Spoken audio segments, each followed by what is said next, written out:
É um gosto poder corresponder a esta iniciativa que a FLAD vem assumindo nos últimos anos. Este é o terceiro fórum que tem lugar e creio que mantém uma relevância muito grande na aproximação entre aqueles que têm maiores responsabilidades na política norte-americana e que têm um vínculo à lusodescendência e aqueles que, em Portugal, continuam a olhar para o Atlântico como um aspecto estruturante, não apenas para Portugal, da nossa afirmação do mundo e, portanto, da nossa política externa, mas também como uma das componentes essenciais do próprio processo europeu.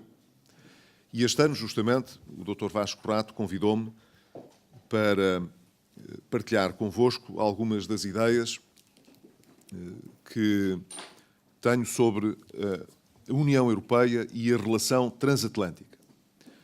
E creio que o tema tem uma atualidade suficiente se tivermos em conta as transformações que se têm vindo a dar, quer de um lado, quer do outro lado do Atlântico, seguramente do lado dos Estados Unidos, tendo presente a alteração de administrações que ocorreu, e dentro dessa mudança, aquilo que tem sido a referência da nova administração norte-americana à União Europeia e ao processo europeu, e do outro lado, aquilo que constitui a mutação lenta, mas bastante impressiva, que vem ocorrendo na Europa nos últimos anos e que nos mostra um quadro de uma União Europeia onde as questões nacionais, as questões muito relacionadas com os Estados-membros, as tensões mais protecionistas voltaram à agenda.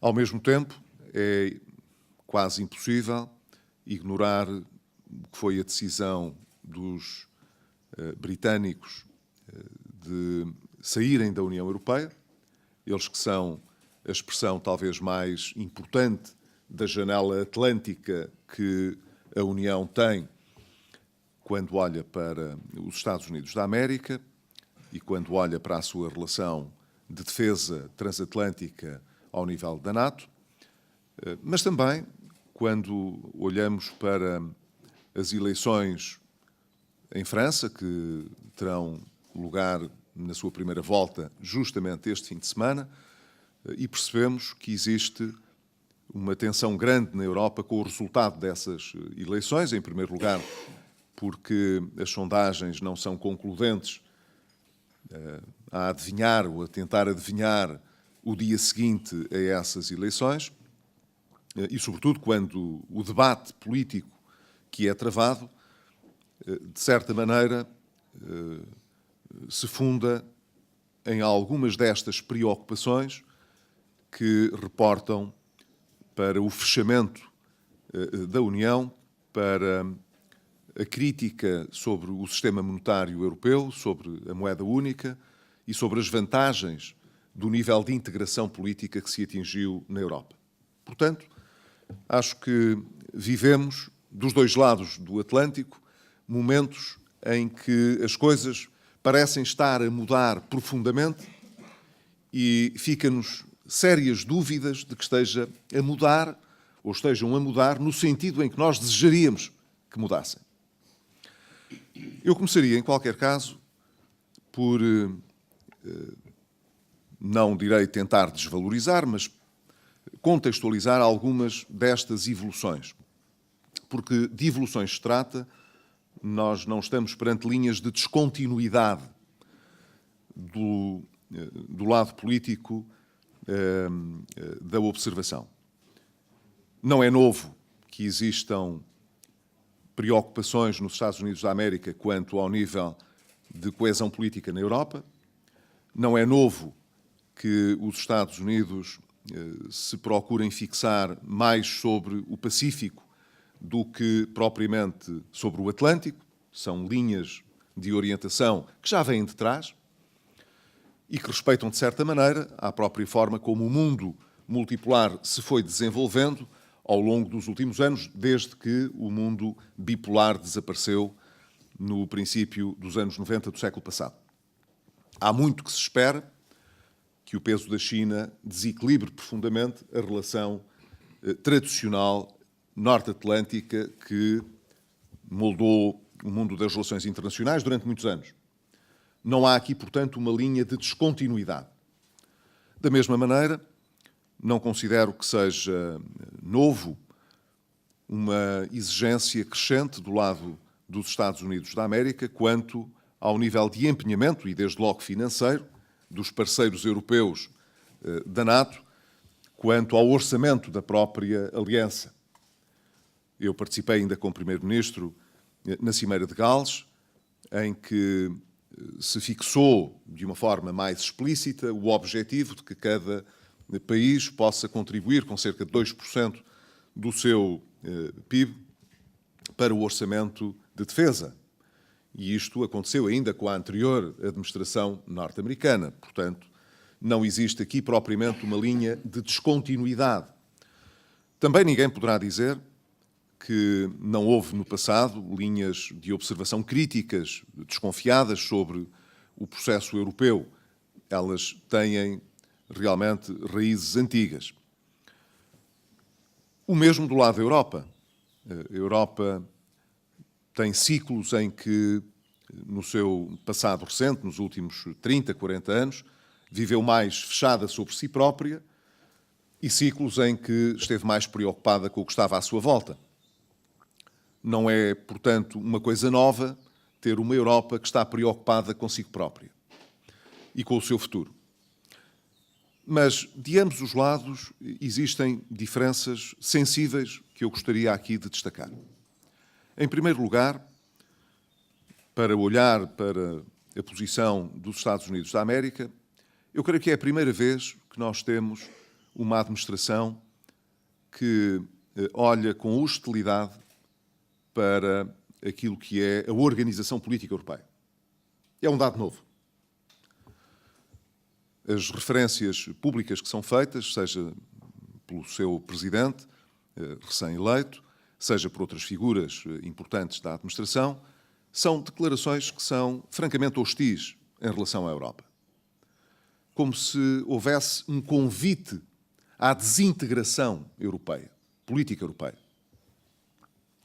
Ainda há pouco tempo, com a designação do novo embaixador dos Estados Unidos para a União Europeia, havia referência trazida por o próprio embaixador de que se esperavam mudanças sísmicas, creio que este foi exatamente o tipo de expressão que foi utilizado, mudanças sísmicas na relação transatlântica. E onde havia a expectativa, de alguma maneira, de que a Europa viesse a conhecer um processo profundo de desintegração política. Depois do Brexit, havia uma certa esperança de que outros países pudessem seguir o exemplo do Reino Unido. Ora, isto é um bocadinho diferente daquilo que eu dizia há pouco. Houve sempre, do outro lado do Atlântico, uma certa desconfiança quanto ao grau de coesão política dentro da Europa. Havia mesmo uma certa dificuldade em manter uma interlocução equilibrada entre os dois lados do Atlântico, porque de um lado temos uma organização política que converge para um ponto único, que é o da administração e do seu presidente no plano internacional, e do outro lado temos uma multipolaridade, porque os países mantêm, dentro da União Europeia, na escala soberana, na escala nacional, uma fatia importante da expressão internacional, da condução dos assuntos externos. Ora, isso motivava, em ocasiões várias, dificuldade de interlocução. Com quem se fala? Com o Presidente do Conselho Europeu? Com o Presidente da Comissão Europeia? falamos com o chefe do governo alemão, com o chefe do governo francês, espanhol, italiano, falando dos governos que têm mais peso no G20, ou como é que falamos com a União Europeia. Isto é um plano inteiramente diferente daquele que hoje estamos a observar, porque aquele que estamos hoje a observar o problema não é o de termos múltiplos focos de diálogo e de interlocução que podem atrapalhar a nossa relação. A questão passou a ser quantos mais melhor e quanto menos integração melhor, porque há um interesse claro em proceder a uma relação bilateral Estado a Estado e não com a relação União Europeia. Não podemos ignorar isto é uma alteração, não é uma alteração que eu creio que seja desejável e creio que vai produzir uma perturbação grande na forma como a relação transeuropeia necessita de ser desenvolvida nos anos mais próximos, e ela precisa de ser desenvolvida porque as ameaças que existem, quer no plano europeu, quer à escala global, exigem uma articulação e uma cooperação muito grande do lado transatlântico, quer dos Estados Unidos da América e do Canadá também, quer do lado europeu. Continuo a achar que a paz no mundo depende fortemente desta relação transatlântica, independentemente dos novos desafios que se colocam a partir do Pacífico ou de outras partes do mundo.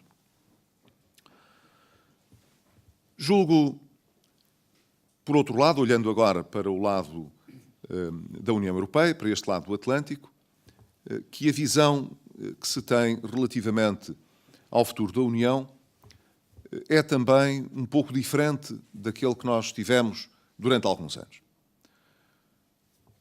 A União Europeia deu um salto qualitativo muito grande no início dos anos 90 do século passado, quando decidiu criar a União. No essencial, até essa altura, a União Europeia tinha um caráter estritamente económico, ou sobretudo económico e comercial.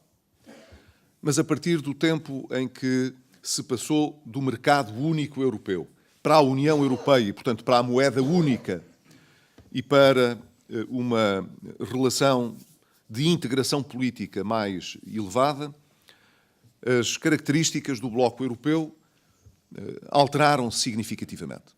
A Europa passou a ser, e isso está nos tratados, uma realidade de integração que convida todos os países a partilharem a mesma moeda e, além dos mesmos valores civilizacionais, os mesmos objetivos em termos de desenvolvimento e em termos de afirmação política global. Reconhecendo, evidentemente, que alguns países tinham o direito de não convergir para este processo. É sabido que o Reino Unido era um deles, que tinha uma cláusula, beneficiava de uma cláusula específica que lhe dava um estatuto muito particular no contexto europeu, mas esperava-se que a generalidade dos outros países, que se foi alargando ao longo dos últimos 20 anos, viesse a convergir para esta realidade. Ora, a crise que sucedeu à crise financeira de 2008 mostrou uma parte das fragilidades deste processo de integração europeia. E quando a crise passou para a crise da dívida soberana e para a crise também económica mais profunda, em que muitos dos países europeus mostraram um processo de divergência económica muito acentuada e que ia contra todo o ideal europeu. A ideia era que os países viessem a convergir em termos reais porque partilhavam a mesma moeda e estabeleciam objetivos comuns em termos de desenvolvimento e de prosperidade. O que ficou à vista foi um processo de divergência que se tende a acentuar e tanto mais quanto mais as regras da União Económica e Monetária forem cumpridas e observadas. E isso tem gerado, evidentemente, também problemas sérios na digestão europeia. E creio que é indissociável este processo daquele outro em que os nacionalismos voltam a emergir com mais força, em que o populismo, seja de extrema-esquerda, seja de extrema-direita, passaram novamente a ocupar um espaço sensível, e em que a ideia protecionista, seja do ponto de vista económico e comercial, seja do ponto de vista da fronteira e, portanto, de assegurar um espaço europeu mais controlado, mais fechado em razão das ameaças com a segurança, com o terrorismo, deu à Europa uma feição muito diferente daquela que ela teve desde que o euro foi criado.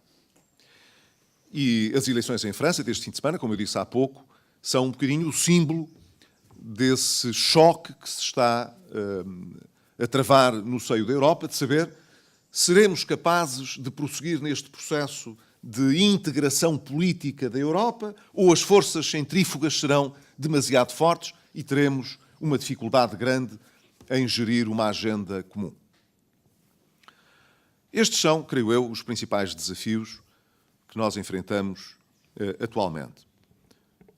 A União Europeia, ao mesmo tempo, olha para o que está à sua volta e sente que há aspectos que podem colocar em risco a sua segurança e, curiosamente, através das mesmas fronteiras que a Europa conheceu no passado como fator de instabilidade política e social. Refiro-me à fronteira com a Rússia, de um lado, do lado continental, mas também à fronteira com o Mediterrâneo e com o Médio Oriente. São, nesta altura, desafios críticos que ainda enfrentamos e relativamente aos quais a Europa não tem uma resposta autónoma, própria. A pergunta que se faz é se estes são os problemas estritamente da União Europeia. E eu creio que não são.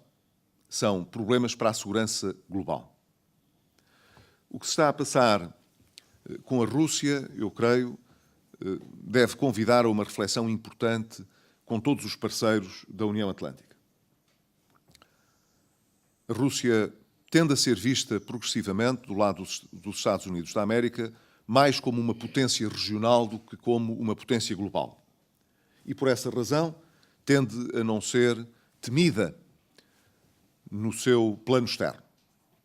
E talvez a Rússia, realmente, que tem uma capacidade militar assinalável e desenvolveu-a fortemente nos últimos anos, na última dezena e meia de anos, pode, apesar disso, não ter condições económicas para suportar um conflito prolongado. Mas, como se viu com o que se passou na Ucrânia e com o que se está a passar ainda na Ucrânia, talvez não seja necessário sustentar um conflito armado prolongado, dispendioso, difícil de financiar, para alcançar alterações estratégicas relevantes na sua capacidade de afirmação e de condicionamento da política externa e da política global. E esses são aspectos que preocupam muito a Europa e deveriam preocupar também muito os Estados Unidos e o Canadá. O facto de haver, do lado dos britânicos, uma decisão de sair da União Europeia enfraquece fortemente a União Europeia. E, portanto, eu desejaria muito que este processo não tivesse acontecido, mas não posso deixar de o respeitar, na medida em que foi uma decisão soberana que os britânicos tomaram. E que, de resto, é um bocadinho contraditória com aquilo que terá sido a motivação fundamental para a realização do próprio referendo, que era o de se sentir pouca capacidade de determinar a vontade da expressão externa do Estado. Ora, está provado que estar dentro da União Europeia não é um impedimento a que se possa manter uma influência grande e uma palavra decisiva sobre aquilo que são as nossas escolhas no plano global, tanto mais que os britânicos decidiram sair com uma grande facilidade e podem sair e irão sair se essa permanecer a sua vontade nos termos do que está acordado e do próprio Tratado Europeu. Mas isso não deixa de ter consequências, não deixa, do meu ponto de vista, de enfraquecer a União Europeia na sua componente de segurança, mas também na sua componente de agente internacional. É muito diferente contar com o Reino Unido no plano global, entre os Estados que são capazes, com mais ou menos dificuldade, de articular uma posição comum e de ter uma afirmação comum, ou não o ter. Julgo que esse aspecto também tem muita relevância do ponto de vista transatlântico. A Europa perde alguma dimensão atlântica com a saída do Reino Unido. E se isso traz algumas pequenas vantagens para alguns países mais atlânticos, é o caso de Portugal, que fica revalorizado na sua relação com o Atlântico. Assim poderia acontecer também com a Espanha, que também tem alguma janela atlântica, embora seja um país mais voltado para o Mediterrâneo e para o continente europeu do que propriamente para o Atlântico. O mesmo se poderia dizer da França, que também tem uma fronteira atlântica, mas que está muito mais inserido no contexto continental do que propriamente no contexto atlântico. Sobra, portanto, como eu estava a dizer, Portugal, de um lado, e mais a norte, a Irlanda e, eventualmente, os países nórdicos que mantêm uma relação menos continental e mais atlântica. Estes países, evidentemente, ganham uma relevância atlântica maior no seio da União Europeia. Mas não substituem, evidentemente, nem do ponto de vista da influência ao nível da defesa, nem da influência política geoestratégica, a perda com o Reino Unido.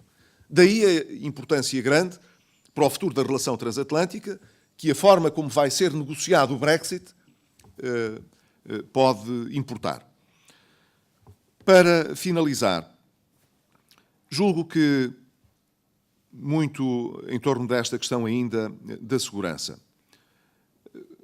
Julgo que regressar a uma ideia, que foi uma ideia inicial, de ter uma Europa da segurança e da defesa fora do quadro da NATO, não é uma ideia que promova a estabilidade e a segurança global e comum, mesmo dentro da Europa. Concordo que é muito importante que a Europa, que faz parte da NATO e que depende também da NATO para a sua própria segurança, invista mais na defesa. Mesmo que isso possa, para muitos dos Estados, representar um esforço e, portanto, uma escolha difícil. A Europa ainda está muito a lamber as feridas da crise económica e financeira e, portanto, está ainda muito preocupada em canalizar recursos para a área social e económica do que propriamente para a área da defesa e da segurança. Mas vai precisar de o fazer. Fazê-lo a olhar para si própria e para a necessidade de criar um esquema europeu de defesa em alternativa ao esquema atlântico é irracional, porque é muitíssimo mais dispendioso, por um lado, e, em segundo lugar, arriscado, na medida em que há, como eu dizia há pouco, muitas dimensões globais nos desafios e nas ameaças à segurança na Europa, que não são apenas ameaças da Europa e para a Europa, são ameaças globais. E é preciso saber se, de parte a parte, na relação transatlântica, esta realidade é percepcionada da mesma maneira ou não. Quer dizer, se existe ou não também, quer do lado do Canadá, quer sobretudo dos Estados Unidos, a ideia de que a defesa e a estabilidade e a paz globais dependem desta relação de segurança transatlântica. Eu espero que sim, evidentemente, já devem ter percebido que essa é a minha perspectiva. Espero que, quer do lado norte-americano, quer do lado europeu, estes desafios que enunciei possam ser ultrapassados de forma favorável, que a Europa, portanto, possa completar o seu edifício em termos monetários e em termos económicos, que ainda não está ultrapassado, não é um assunto que já esteja fechado. É um aspecto que precisa ainda de aperfeiçoamentos vários, mesmo ao nível institucional. E do ponto de vista político, a Europa precisa também de ultrapassar estas tensões nacionalistas, do populismo e do radicalismo que vêm emergindo em alguns países europeus, seja de fronteira externa, seja na clivagem interna, pela divergência económica que se manifestou.